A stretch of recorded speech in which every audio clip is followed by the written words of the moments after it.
الحمد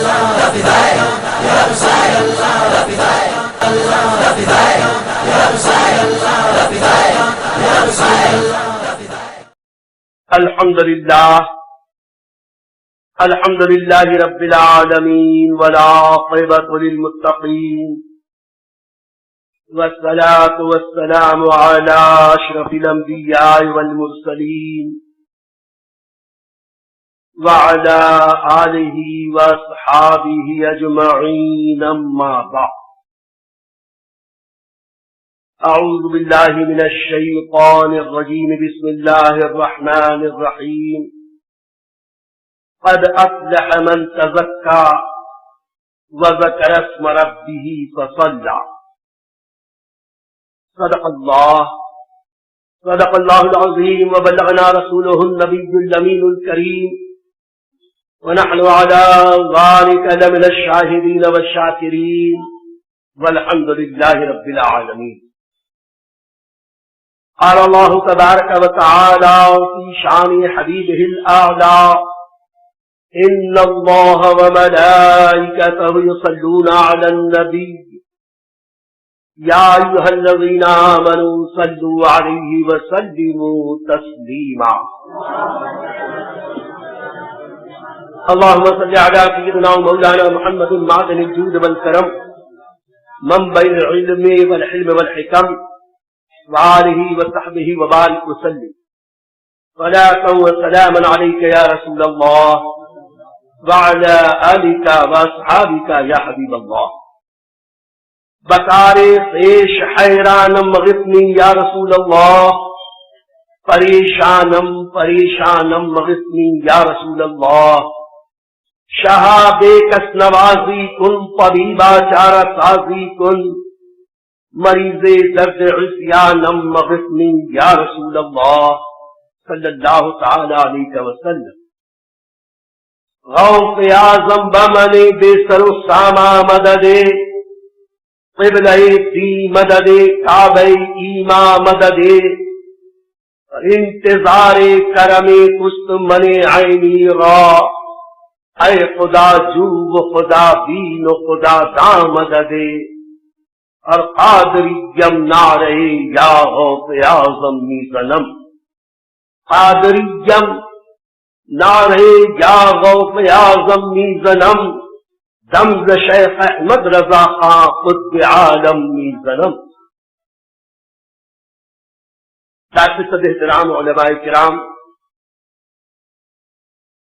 خواجہ کاشان رضویت، برادران اہل سنت، میرے بزرگوں اور دوستوں، عزیز بچوں، السلام علیکم ورحمۃ اللہ وبرکاتہ۔ عرض معروف سے پہلے ہم خدائے لم یزل ولا یزال کا شکر ادا کرتے ہیں کہ مولا کریم نے آج ہمیں یہ مبارک دن نصیب فرمایا کہ شہر عزیز مالیگاؤں میں خانقاہ رضویہ کی جشن تاسیس اور ذکر الہی کی ابتدا کی سلسلہ قادریہ برکاتیہ رضویہ کے عظیم شیخ یادگار تاجدار اہل سنت سرکار مفتی اعظم میرے آقا نعمت مرشد اجازت حضور سرکار اشرف الفقہا حضرت علامہ مولانا مفتی مجیب اشرف صاحب قبلہ مدظلہ النورانی اس شہر عزیز میں جلوہ فرما ہو چکے، اور القریب ان کی تقریر پرتنویر اور اس کے بعد ذکر الہی سے اس خانقاہ رضویہ کو عوام کے سامنے یوں پیش کیا جائے گا کہ انشاءاللہ مستقبل میں لوگ دیکھیں گے کہ خانقاہ کہتے کسے ہیں اور خانقاہیت کس چیز کا نام ہے۔ میرے بزرگوں اور دوستوں، شاید کہتے ہیں کہ خوشا مسجد و مدرسہ خانقاہی، خوشا مسجد و مدرسہ خانقاہی کے دربے بوت پیر قال محمد صلی اللہ علیہ وسلم۔ یہ مساجد، یہ مدارس، یہ خانقاہیں، یہ میری تیری اپنی اور غیر کی تمیز اور پہچان کے لیے نہیں، محض اللہ اور اس کے رسول کے ذکر کے لیے۔ یہ میری مسجد، یہ تیری مسجد، یہ اس کی خانقاہ، وہ اس کی خانقاہ، یہ میرا مدرسہ، یہ تیرا مدرسہ، یہ میرا اور تیرا نہیں، جو ہے سب اللہ کا ہے، جو ہے سب رسول اللہ کا۔ ان مساجد کی تاسیس، ان مدارس کی تعمیر، ان خانقاہوں کی آبادی، اگر ان سب کا مرکز اصلی اور اس کی بنیاد دیکھی جائے وہ ہے ذکر الہی۔ یہ نہ سمجھے کہ صرف مسجد سے ہماری ضرورت پوری ہو جائے گی، یہ نہ سمجھے کہ صرف مدرسے ہی سے ہماری ساری ضروریات پوری ہوں گی، یہ نہ سمجھے کہ خانقاہیں اس میں معطل ہے، اس کی کوئی ضرورت نہیں۔ ہاں ضرور ایک دور ایسا تھا کہ جس دور میں مسجد ہی مدرسہ بھی تھی، مسجد ہی خانقاہ بھی تھی، لیکن وہ دور تھا کہ جس دور کو آقائے کائنات روحی فدا سید عالم صلی اللہ علیہ وسلم نے خیر القرون قرنی کہا تھا۔ وہ دور تھا کہ جب کائنات کی افضل ترین ہستی آقائے کائنات روحی فدا سید عالم صلی اللہ علیہ وسلم خود جلوگر، لیکن جیسے جیسے دور رسالت مآب صلی اللہ علیہ وسلم سے دوری ہوئی، حالات میں تبدیلی ہوئی، وقت اور ماحول میں انقلابات آئے، ضروریات میں اضافہ ہوا، حالات میں تبدیلی ہوئی، پھر یہ وقت بھی آیا کہ مساجد سے مدارس کو الگ کر دیا گیا، اور ایک وہ وقت بھی آیا کہ مدارس اور مساجد کے ساتھ ساتھ خانقاہوں کو بھی وجود بخشا گیا۔ لیکن ان سب کی بنیاد، ان سب کا مقصد اصلی اللہ کی بندگی، رسول اللہ کی غلامی۔ ابھی میرے صدیق محترم حضرت مولانا وسیم احمد صاحب اللہ مدد اللہ العالی نے بڑے ہی مختصر وقت میں بڑی جامع گفتگو کی۔ اللہ ان کے علم میں، عمل میں، فضل میں، عمر میں، دین میں، دنیا میں بے پناہ برکتیں عطا فرمائے، اور ان کے فیوض و برکات سے اہل سنت کو مالا مال فرمائے۔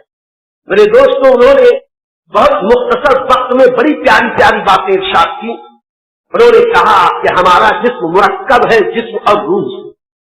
ہمارے جسم کی بھی کچھ ضروریات ہیں، ہماری روح کی بھی کچھ ضروریات ہیں، اور رب العالمین پروردگار عالم جو ہماری ساری حاجتیں پوری فرمانے والا، وہ رب الارباب جو ہماری ہر ضرورت کا کفیل، وہ خدائے لم یزل ولا یزال، جس نے ہمیں پیدا فرمایا وہ ہماری ہر ضرورت کا سامان بھی بہم فرمایا۔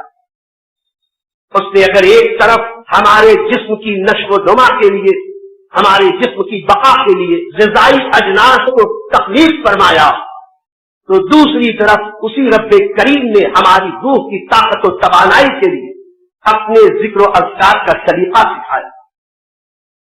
اب کامل اکمل اور مکمل ہادی مرشد رہنما آقائے کائنات صلی اللہ تعالی علیہ وسلم نے ہماری جسم کی بقا کے بھی سامان عطا فرمائے، ہماری روح کی بقا کے بھی سامان عطا فرمائے۔ نبی کریم رؤوف الرحیم صلی اللہ علیہ وسلم صرف مسجد میں سر جھکانے کا طریقہ نہیں عطا فرمایا، بلکہ ایک انسان کو زندگی کے جس موڑ پر ہدایت کی ضرورت تھی اور جن جن چیزوں کی انسانوں کو ضرورت تھی، ہر چیز کو آقا کائنات صلی اللہ علیہ وسلم نے اپنی امت کے سامنے پیش فرمایا۔ اسی لیے تو رب کریم نے اپنے محبوب صلی اللہ علیہ وسلم کے بارے میں اپنے مقدس کلام میں اگر یہ فرمایا کہ یہ تمہیں قرآن سکھاتے ہیں، وہیں رب نے یہ بھی فرمایا کہ یہ تمہیں حکمت سکھاتے ہیں۔ اسی کے ساتھ ساتھ نبی کی شان یہ بیان فرمائی کہ نبی وہ ہے یزکیہم، کہ تمہارا تزکیہ کرتے ہیں، تمہیں پاکیزہ کرتے ہیں۔ تو رب کریم کا کرم، رسول پاک صاحب الاولاد صلی اللہ علیہ وسلم کا احسان، ہمارے جسم کی طہارت کا بھی انتظام کیا گیا اور ہماری روح کی پاکیزگی کا بھی انتظام کیا گیا، اور رب نے قرآن میں فرمایا قد افلح من تزکا، بے شک کامیاب وہ ہوا جس نے پاکیزگی اختیار۔ یہ پاکیزگی کتنا جامع لفظ ہے، اس میں جسم کی پاکیزگی بھی آ گئی، اس میں روح کی پاکیزگی بھی آ گئی۔ کامیاب صرف وہ نہیں ہے کہ جو صرف وضو کر کے نماز پڑھتا ہے، وضو اور نماز بھی پاکیزگی کی ایک صورت ہے، اور قلب و دماغ کی طہارت بھی اللہ کے نزدیک ضروری ہے۔ قد افلح من تزکا، بے شک کامیاب وہ ہوا جس نے پاکیزگی اختیار کی۔ وذکر اسم ربہ فصلی، اور پھر اللہ کا ذکر کیا اور نمازوں کو قائم کیا۔ انہی دو آیات کریمہ میں حضرت مولانا وسیم صاحب کی کل تقریر کا خلاصہ آ گیا کہ آج خانقاہوں میں صرف ذکر ہاؤ ہو ہی کو ہی لوگوں نے ذکر الہی سمجھ لیا۔ حقیقت یہ ہے کہ ذکر الہی کی ابتدا ایک بندے مومن کے لیے نمازوں کی پابندی سے شروع ہوتی ہے۔ فرائض و واجبات کی پابندی کے بعد ہی نفل عبادتیں قبول ہوتی ہیں، ورنہ اگر صرف خانقاہوں میں بیٹھ کر ذکر ہاؤ ہو کرے، الا اللہ کی صدائیں بلند کرے، اب فرائض و واجبات کو ترک کر دے تو سن لے کہ جو فرائض و واجبات کو ترک کرتا ہے نوافل کی کثرت کرتا ہے۔ اعلیٰ حضرت عظیم البرکت امام عشق و محبت راستار نبوت سرکار امام احمد رضا محدث بریلوی علیہ رحمت پر رضوان ارشاد فرماتے ہیں کہ جس کے فرائض اس کے ذمے باقی ہوتے ہیں اس کی کوئی نفل عبادت اللہ قبول نہیں کرتا۔ اس لیے ضرورت ہے کہ مدرسہ بھی قائم رہے، ضرورت ہے مسجدیں بھی آباد رہیں، اور ضرورت ہے کہ خانقاہیں بھی اپنی پوری تابناکی کے ساتھ روحانیت کا پیغام پہنچاتی رہے۔ آج ایک طبقہ ہم سے پوچھتا ہے کہ یہ خانقاہ کا وجود کب سے ہوا؟ ہم تو وہی کریں گے جو دور رسالت میں آپ صلی اللہ علیہ وسلم میں ہوا۔ کیا نبی اکرم صلی اللہ علیہ وسلم کے زمانے میں بھی کوئی خانقاہ تھی؟ ہم کہتے ہیں کہ اگر عقل کی آنکھ سے دیکھو، محبت کا سرما لگا کے دیکھو، اپنے ذہن و فکر کے دریچوں کو باہر کر کے دیکھو تو تمہیں اللہ کے نبی کی مقدس زندگی میں مسجد بھی نظر آئے گی، خانقاہ بھی نظر آئے گی، اور مدرسہ بھی نظر آئے گا۔ اللہ کے حبیب صلی اللہ علیہ وسلم نے مکہ مکرمہ کی ابتدائی 13 سالہ تبلیغی زندگی میں ایک بھی مسجد قائم نہیں فرمائی تھی، لیکن دار ارقم ابن ابی ارقم کو اللہ کے نبی صلی اللہ علیہ وسلم نے تبلیغی مشن کا مرکز بنایا تھا، اور صفات پہاڑی کی جڑ میں حضرت ارقم ابن ابی ارقم کے مکان کو جب اسلام کی تبلیغی مشن کا مرکز بنایا تو دنیا نے دیکھا کہ اللہ کے حبیب 5 وقت کی نمازیں باجماعت اسی مرکز میں ادا کر رہے ہیں۔ دنیا نے دیکھا اللہ کے حبیب صلی اللہ علیہ وسلم دینی مسائل اپنے صحابہ کو اسی مرکز میں سکھا رہے، شریعت کی تعلیم اسی مرکز میں دی جا رہی، سنت کی تعلیم وہیں دی جا رہی، 5 وقت کی نمازیں وہیں پڑھی جا رہی ہیں، یزکیہم دلوں کا تزکیہ اسی جگہ کیا جا رہا۔ تو اگر عقل و شعور کی آنکھیں بند کر کے دیکھو تو دار ارقم ابن ابی ارقم کے اس حجرے، اس مکان کے تہ میں ہمیں مسجد بھی نظر آ رہی ہے، خانقاہ بھی نظر آ رہی ہے، دارالعلوم بھی نظر آ رہی ہے۔ اس کے بعد جب حضور سید عالم صلی اللہ علیہ وسلم مدینہ امینہ ہجرت کر کے جلوہ فرما ہوئے، اب حالات نے کروٹ لی، انقلاب وقت، امن و امان کا ماحول مکے میں جو نہ ہو پایا تھا اللہ کے حبیب نے مدینے میں کر دکھایا، اور سب سے پہلے حضور صاحب الاولاد صلی اللہ علیہ وسلم خدا کی بستی میں اللہ کی عبادت کے لیے مسجد کی تعمیر فرمائی۔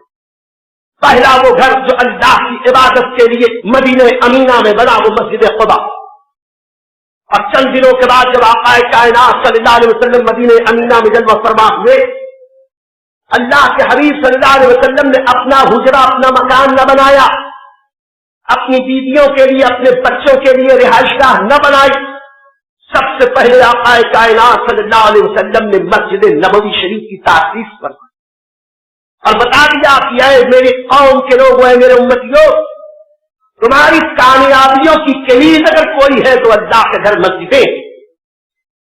اور جب مسجد نبوی شریف بن گئی، آقا علیہ السلام نے اسی مسجد نبوی کی جنوبی طرف کی بات سے لگ کر ایک چھپر ڈالا، اور اپنے صحابہ میں سے ان لوگوں کو جو ہجرت کر کے آئے تھے، جن کے پاس رہنے کا گھر نہیں تھا، آقا علیہ السلام نے فرمایا اسی عریش اور چھپر کے نیچے تم رہو۔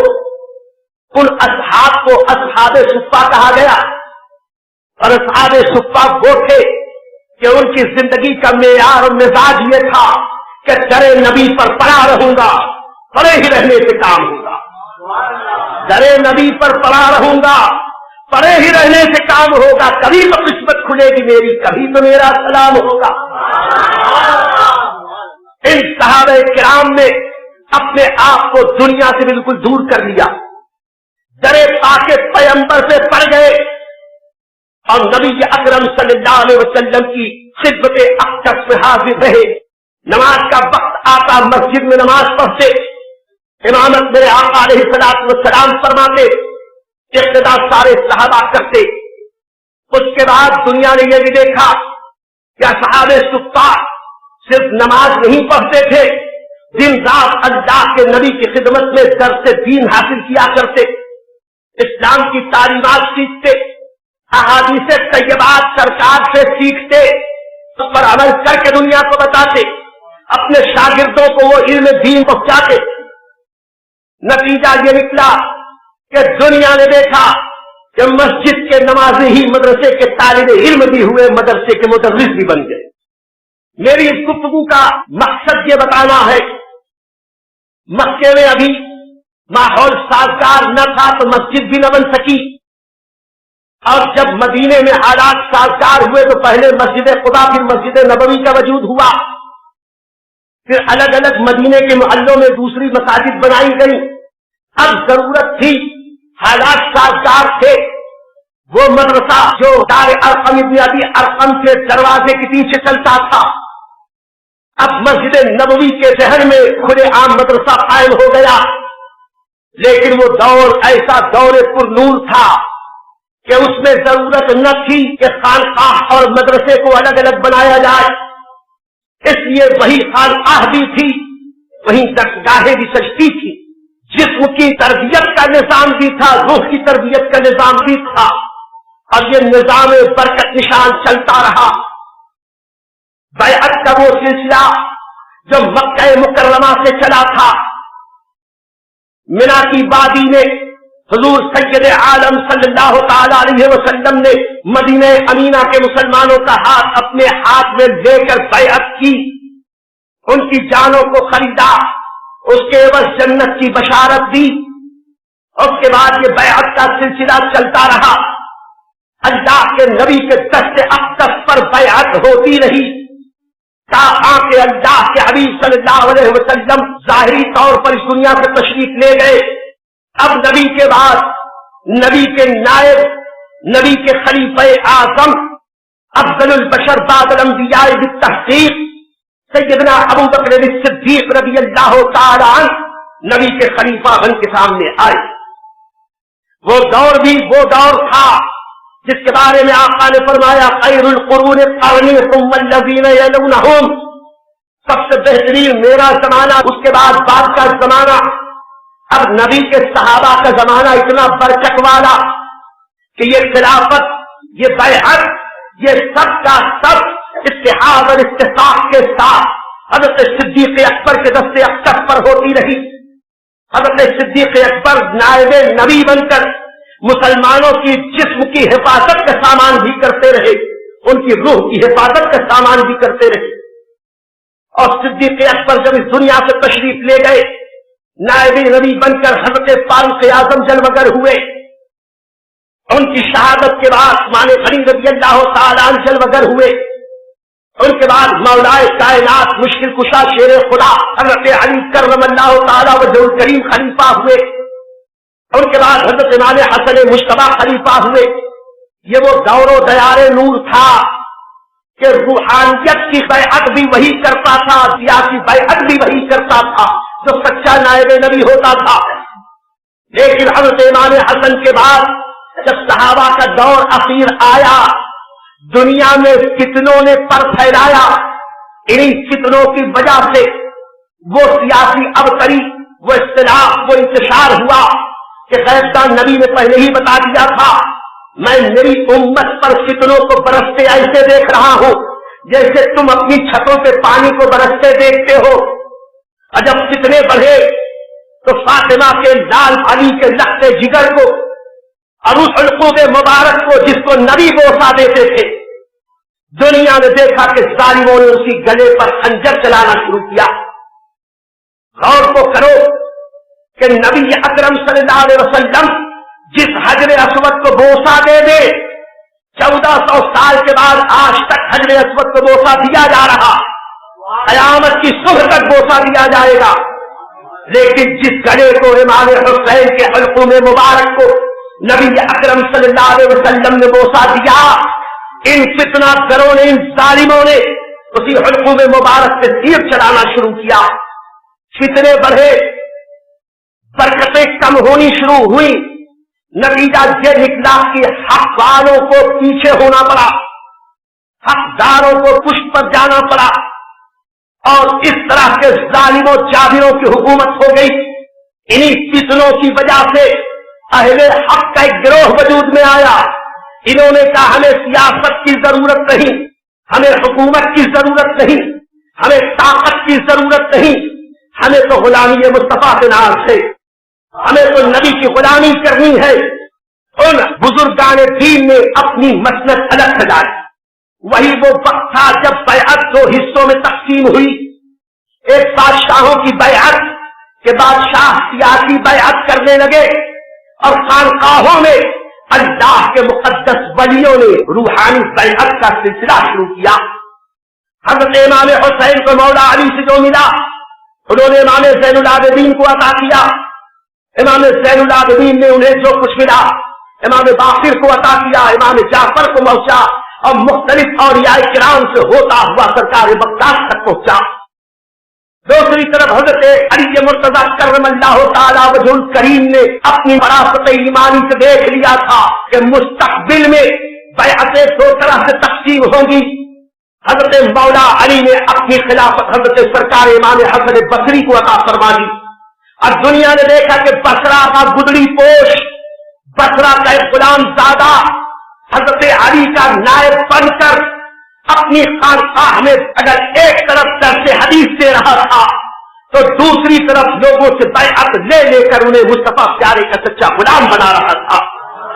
سلسلہ چشت اہل بہشت کے پیشوا حضرت امام حسن بصری نے خلافتیں تقسیم کی, اور پھر دنیا نے دیکھا کہ اگر ایک طرف فقہائے کرام کی مقدس صف, محدثین کی باکرامت صف, ائمہ مجتہدین کی بارگاہوں نے دین حق کی خدمت کر کے امت کی رہنمائی کی, تو دوسری طرف حضرت حسن بصری نے, حسین ابن ایاز نے, حضرت ابراہیم ابن ادہم نے, حضرت جنید بغدادی نے, حضرت بشر حافی نے, ان اولیاء کرام نے لوگوں کو اپنی بیعت میں شامل کر کے مصطفیٰ پیارے کی غلامی کا انداز سکھایا. اب ضرورت پیش آئی کہ جو کام مسجدوں سے ہو رہا ہے ہونے دیا جائے, مدرسوں کے اوپر بادشاہوں کا تسلط بھی ہو رہا ہے, ان کی سیاسی چپھلش کی وجہ سے اب تزکیہ نفس کا کام نہیں ہو پاتا. تو ضرورت تھی کہ کوئی ایسا مرکز بنایا جائے کہ جس مرکز کو دین کی تبلیغ کا ایسا مظہر بنا دیا جائے جہاں سے مسجد کی اہمیت بھی بتائی جائے, مدرسے کی اہمیت بھی بتائی جائے. کئی اولیاء کرام نے اپنے خانقاہوں کو آباد کیا, اپنے زاویے بنانے شروع کیے. وہ جس جگہ بیٹھ جاتے وہی میدان آباد ہو جاتا. وہ اپنے حجروں میں بیٹھ کر قال اللہ قال رسول کی صدائیں بھی بلند کرتے, اور الا اللہ کی صدائیں بھی بلند کرتے. یہ لوگ علائق دنیا سے جدا ہو کر تنہائی میں اپنے مریدین کی فوج سفر بوجھ لے کر اللہ کی یاد کے طریقے بتاتے رہے. کتاب و سنت کی روشنی نے ان کو ہدایت کا سامان پہنچاتے رہے. تاکہ وہ وقت بھی آیا, ایک بادشاہ وقت ملک شام کے دمشق سے چلا, ایک پہاڑی پر سے گزر ہوا. اس پہاڑی پر اس نے 40 ایسے لوگوں کو دیکھا, پھٹے پرانے کپڑے پہنے ہوئے ہیں, سیوند لگے ہوئے ہیں, سوف اور پشمینے کا لباس ہے, ایک کمبل ہے. وقت آتا ہے تو وہی بچھونا ہو جاتا ہے, ٹھنڈی میں وہی ان کا بوڑھنا ہو جاتا ہے, کچھ نہیں ہے تو وہی سطر پوشی کے کام آتا ہے. اور یہ وہ لوگ تھے کہ جتنے تھے یہ سب اپنے آپ کو عاجزی اور مسکینی کے ساتھ پیش کر کے ایک دوسرے کی ایسی عزت کر رہے ہیں. ایک کے پاس کھانا آتا ہے تو سب کو جمع کر کے کہتا ہے لوگ کھاؤ. ان لوگوں کی اس طریقے سے دنیا سے دور ہو کر اللہ اور رسول کی فرما برداری کا ماحول دیکھا تو اس بادشاہ وقت نے تاریخ اسلام میں پہلی بار ملک شام کے اس پہاڑ پر ایک عمارت بنائی. وہ پہلی باضابطہ خانقاہ تھی جس خانقاہ میں اللہ کے مقبول بندے جمع ہو کر اجتماعی طور پر اللہ کا ذکر کرنے لگے. اس کے بعد یہ خانقاہوں کا رواج بڑھا، مدرسے بنتے رہے، بڑھتے رہے، مسجدیں بنتی رہی، بڑھتی رہی. ایک صوفی دوسری جگہ گیا، اس نے اپنی خانقاہ بنائی اور یہ خانقاہیں بڑھتی رہی. کتاب اور سنت کی روشنی میں ان خانقاہوں میں ایسے ذکر کے طریقے بیان کیے گئے کہ جس پر عمل کر کے جلد سے جلد لوگوں کا تزکیہ نفس ہو جائے، دلوں کی تطہیر ہو جائے، دل پاکیزہ ہو جائے. یقیناً قرآن کی تلاوت سے دل صاف ہوتا ہے، دل کا سنگ مٹتا ہے، لیکن قرآن کی تلاوت آدمی آہستہ آہستہ کرتا ہے. ذکر سری سے خاموش ذکر کرنے سے دل کے اوپر اچھا اثر پڑتا ہے، دل کا میل صاف ہوتا ہے، تزکیہ نفس ہوتا ہے. لیکن بزرگوں نے اپنا مشاہدہ کیا، اگر یہی ذکر جہر ہو جائے، زور سے ذکر کرنے لگے اور لا الہ الا اللہ، لا الہ الا اللہ، الا اللہ کی صدائیں بلند کرنے لگے تو ذکر جہر سے دل کی صفائی میں تیزی آتی ہے. انہوں نے خانقاہوں میں ذکر جہر شروع کیا اور ضرورت اس لیے بھی تھی اگر مسجدوں میں ذکر جہر کیا جائے تو مسجدوں میں نمازیوں کو دوسرے لوگوں کو کچھ تکلیف پہنچ سکتی ہے. تو سرکار علیہ الصلوۃ والسلام کے فرمان پر عمل کرتے ہوئے مسجدوں کی بجائے خانقاہوں میں ذکر الہی شروع کیا. اور خانقاہوں میں جب ذکر و فکر کی محفلیں قائم ہونے لگی، وقت نماز آتا تو مسجد کی طرف جاتے اور خانقاہوں میں آتے تو ذکر الہی کرتے. لیکن ذکر الہی صرف الا اللہ کی خدائے بلند کرنے کا نام نہیں تھا، اپنی طبیعت کو، اپنے مزاج کو مصطفیٰ پیارے کی غلامی میں دینے کا نام تھا. نتیجہ یہ ہوا کہ ان خانقاہوں میں جب تک یہ نفس کرایا جانے لگا تو لوگوں کو عاجزی سکھائی گئی، انکساری سکھائی گئی، ذکر الہی سکھایا گیا، کبر، نخوت، غرور سے لوگوں کو بچایا گیا. دنیا نے دیکھا کہ یہی خانقاہیں تھیں. اپنے وقت کا سب سے بڑا عالم نظام الدین برایونی، نظام الدین اولیاء بابا فرید کی خانقاہ میں جاتا ہے تو جنگل سے جا کے لکڑیاں لا کے جھونکتا ہے، خانقاہ کی ضرورت پوری کرتا ہے. بڑے بڑے علامہ، بڑے بڑے فہامہ، کوئی پانی لانے پہ مقرر ہے، کوئی لکڑی لا رہا ہے، بھوکے رہ کر لوگوں کو کھلانے کا طریقہ سکھایا جا رہا ہے. حضرت بہاؤالدین زکریا ملتانی رحمت اللہ علیہ کی خانقاہ میں کنیزیں چکی پیستی ہے تو اللہ کہتے ہوئے چکی پیستی ہے. اگر وہ گھر کے کام کاج کر رہی ہے، خانقاہ کی خدمت کر رہی ہے، اس وقت بھی ذکر الہی سے غافل نہیں ہے. ان خانقاہوں سے ذکر الہی کا شعور بخشا گیا، ان خانقاہوں میں دل صاف کیا گیا. اور ایسا نہیں تھا کہ ان خانقاہوں نے مسجدوں مدرسوں سے روکا، ہر خانقاہ کا تعلق مسجد اور مدرسے سے بڑا مضبوط رہا کہ کہنے والے نے کہہ دیا خوشا مسجدوں مدرسہ خانقاہ، خوشا مسجدوں مدرسہ خانقاہ کے دربے بوسیر و آل محمد صلی اللہ علیہ وسلم. اور یہ سلسلہ چلتا رہا تا آنکھ 1000 سال تک.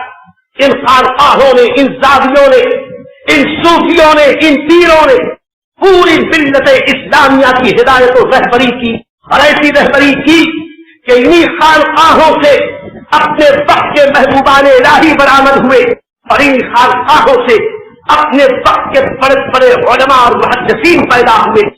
ان خانقاہوں کی برکت سے دنیا نے دیکھا مدرسے میں جا کر صوفی صاحب علم دین سیکھتے ہیں اور علم دین سیکھنے کے بعد یہ صوفی صاحبان خانقاہ میں جا کر تزکیہ نفس کرتے ہیں.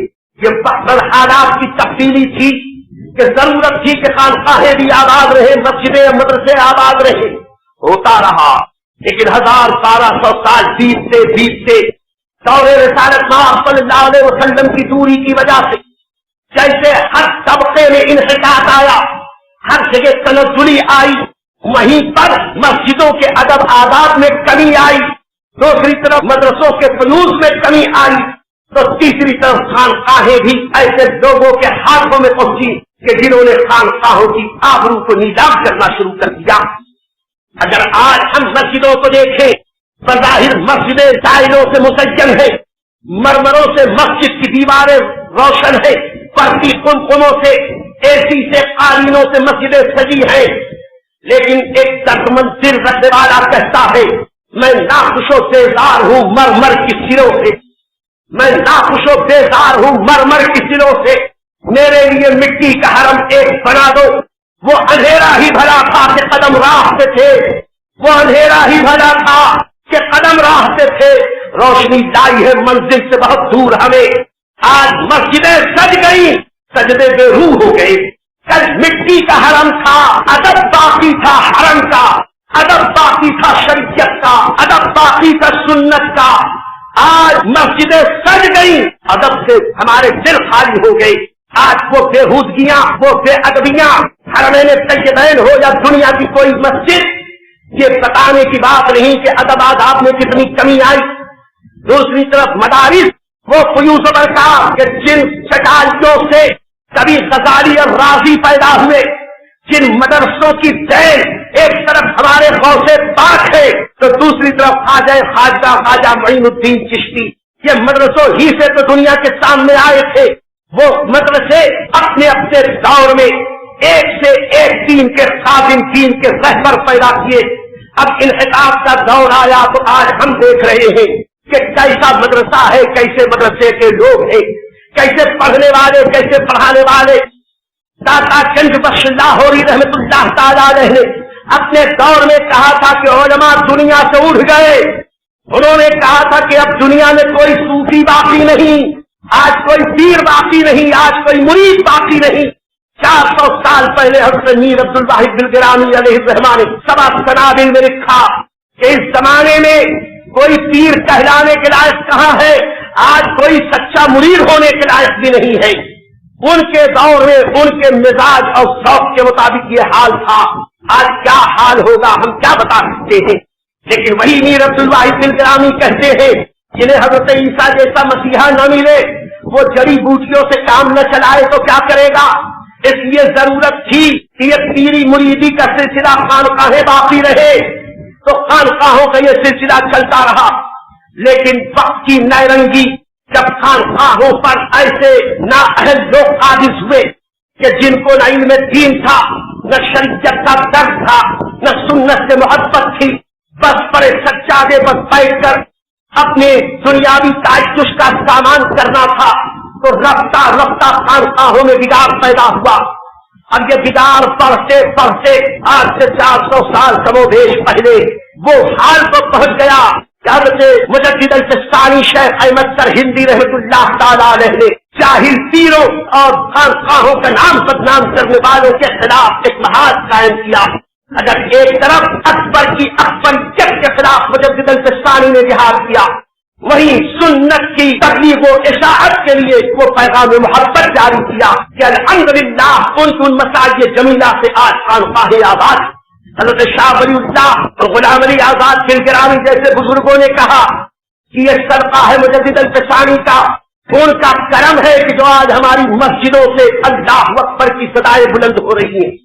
اگر وہ دین کی خدمت کے لیے میدان میں نہ آتے تو مسجد کے میناروں سے خدا کا نام نہ بلند ہوتا، ہمارے مدرسوں میں قال اللہ قال رسول کی صدائیں اور ہماری خانقاہوں میں ذکر اللہ اگر باقی ہے، انہیں اولیاء اللہ کا صدقہ۔ پھر اس کے بعد میرے دوستو جو کچھ اصلاح ہوئی، لیکن اصلاح کا یہ عمل بڑا کمزور رہا اور برائیاں بڑھتی گئی، تا آگے وہ وقت بھی آیا جب ہندوستان جنت نشان پر انگریزوں جیسی بدبخت قوم کا قبضہ ہوا۔ یہاں سے مسلمانوں کی حکومت گئی اور ان انگریزوں نے ہندوستان کی حکومت جب حاصل کی تو مسلمانوں سے اسلام دشمنی، مسلم دشمنی میں انہوں نے جب مسلمان ملت کو تباہ کرنا چاہا تو دنیا پرست مولویوں کو خریدا، کہیں دیوبند قائم ہوا، کہیں ندوہ قائم ہوا، غیر اسلامی فتوے دیے جانے لگے۔ جب اللہ کے نبی کی محبت لوگوں کے دلوں سے نکالی جانے لگی، اللهم صل على سيدنا ومولانا محمد وعلى آل سيدنا ومولانا محمد وبارك وسلم صلاة وسلاما عليك يا رسول الله وعلى آلك واصحابك يا حبيب الله۔ الحمدللہ ثم الحمدللہ، ہمارے آقائے نعمت مرشد اجازت حضور آقائی سندی مفتی مجیب اشرف صاحب اللہ مجدد اللہ النورانی منبر پہ رونق افروز ہے. آپ حضرات ان کے چہرے زیبا کی زیارت کریں کہ ایک عالم کے چہرے کو دیکھنا، اللہ کے نبی صلی اللہ علیہ وسلم نے فرمایا کہ مجھے دیکھنا ہے. دوسری بات یہ کہ یہ یادگاریں سرکار مفتی اعظم ہیں، یادگاریں تاجدار اہل سنت ہیں. ان کے باوقار خلفاء میں حضرت کا بڑا اہم نام ہے. تھوڑی دیر کے بعد حضرت کے کلمات فیض ترجمان سے ہم اپنے دلوں کو روشن و منور کریں گے. میں اپنی گفتگو کو سمیٹتے ہوئے آخری بات عرض کر دوں کہ میں یہ عرض کر رہا تھا کہ خانقاہیں اور مدارس، مساجد، یہ تینوں اسلام کی ایسی بنیادی تربیت گاہیں ہیں کہ جہاں سے اسلام پھیلتا ہے، روح کا تزکیہ ہوتا ہے، ایک بندے کو بندگی کا شعور بخشا جاتا ہے. اور تینوں ضروری ہیں. اور اپنے اپنے دور میں مسجدوں سے، مدارس سے، خانقاہوں سے اسلام کی بڑی بڑی خدمتیں ہوتی رہیں. لیکن ایک وہ دور بھی آیا جب انگریزوں نے اس ہندوستان پر قبضہ جمایا، قوم مسلم کو انتشار اور اختلاف کی ایسی بھٹی میں جھونکا، اور اس کے لیے اسلام و مسلمین کے خلاف جو سازشیں کی، تو اگر ایک طرف دنیا پرست مولویوں کو خرید کر اسلام، شریعت اور سنت کے خلاف انہیں بغاوت سے آمادہ کیا، اور دیوبند اب ندوہ اور اس طرح کی بہادی تحریک کے ذریعے لوگوں کے ایمان کا سودا کرنا شروع کیا، تو دوسری طرف جاہل پیروں اور مکار صوفیوں کے ذریعے خانقاہوں کو خریدنا شروع کیا، اور ان خانقاہوں سے شریعت کے خلاف، سنت کے خلاف ایسی ایسی آوازیں اٹھنی شروع ہوئیں کہ ان خانقاہوں نے جو بزرگوں کی امانت تھی، جب ان نااہل لوگوں کے ہاتھوں میں پہنچی تو انہوں نے ان خانقاہوں کو اس طریقے سے راہ رشد و ہدایت سے ہٹا کر گمراہی کی راہ پر ایسا ڈالا کہ وہاں سے شریعت اور سنت کے خلاف باتیں ہونی شروع ہوئی، اور رفتہ رفتہ ایک طبقہ وہ وجود میں آیا جنہوں نے خانقاہ اور مدرسے کے بیچ میں ایک عظیم خلیج پیدا کر دی. لوگ کہنے لگے ہم خانقاہی لوگ ہیں، تم علماء صرف مدرسے والے ہیں. ہم مدرسے والے نہیں ہیں. میں تفصیل سے عرض کر چکا کہ خانقاہ، مسجد، مدرسہ یہ الگ الگ نہیں، سب ایک تھے، لیکن ایک ایسی خلیج پیدا کر دی خانقاہوں اور مدرسوں کے بیچ کہ عوام بھی یہ سمجھنے لگی کہ پیری مریدی اور ہے، خانقاہیت اور ہے، مدرسے میں قال اللہ قال رسول کی صدائیں بلند کرنے والے علماء اور ہے. لوگوں کے ذہن سے یہ محو ہو گیا کہ کل کا ہر صوفی پہلے مدرسے میں جا کے شاگرد بنتا تھا، جب علم دین سیکھ لیتا تھا، عالم بن جاتا تھا، تب وہ جا کے خانقاہ میں اپنے پیر و مرشد کی بارگاہ میں حاضر ہو کر عبادت و ریاضت کی منزلیں طے کرتا تھا. یہ ایسے لازم و ملزوم ایک دوسرے سے پیوست رشتے تھے. ان رشتوں کے بیچ جب خلیج پیدا کر دی، دوری پیدا کر دی، اور نتیجہ یہ نکلا کہ دنیا اب دانشور طبقہ سمجھنے لگا کہ آگے چل کر اس قوم مسلم کو جانے کن دشواریوں کا سامنا کرنا پڑے گا. اس وقت اللہ کی رحمت بن کر، اللہ کی قدرت کا مظہر بن کر، اللہ کے نبی کا معجزہ بن کر، دین کا سچا سپاہی بن کر اللہ رب العزت کا ایک بندہ دنیا کے سامنے آیا. اس بندے کو دنیا امام احمد رضا کے نام سے جاننے لگی. وہ امام احمد رضا جو اللہ کی آیتوں میں سے ایک آیت، اللہ کے نبی کے معجزات میں سے ایک روشن معجزہ، دنیا انہیں مجدد دین و ملت کہتی ہے. کچھ لوگ یہ سمجھتے ہوں گے کہ وہ شریعت کا مجدد تھا. حقیقت یہ ہے کہ وہ مجدد تھا. مجدد قطب الارشاد ہوتا ہے، مجدد جیسے علماء کا رہنما ہوتا ہے، علماء کا سربراہ ہوتا ہے، ویسے ہی مجدد روحانیت کا بھی تاجدار ہوتا ہے. امام احمد رضا شریعت کے بھی مجدد تھے، طریقت کے بھی مجدد تھے. وہ اس مقام بلند پر تھے کہ جب اپنے زمانے کی مشہور و معروف خانقاہ، وہ خانقاہ جو اس وقت پورے ہندوستان میں بے مثل و بے مثال خانقاہ تھی، جس خانقاہ کی 800 سالہ روشن تاریخ دنیا کے سامنے ہے، جس خانقاہ سے ہر دور کے علم و فن کے رسیات متعلق رہے ہیں، جس خانقاہ کی غلامی پر ہر دور کے بڑے علماء فخر کرتے رہے،